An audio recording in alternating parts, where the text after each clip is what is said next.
என் வீடும் என் வீட்டார் அனைவரும் ஓயாமல் நன்றி சொல்வோம்.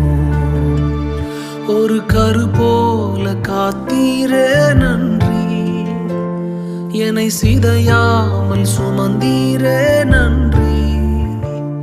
ஒரு கரு போல காத்தீரே நன்றி, என்னை சிதையாமல் சுமந்தீரே நன்றி. எபினேசரே எபினேசரே, இந்நாள் வரை சுமந்த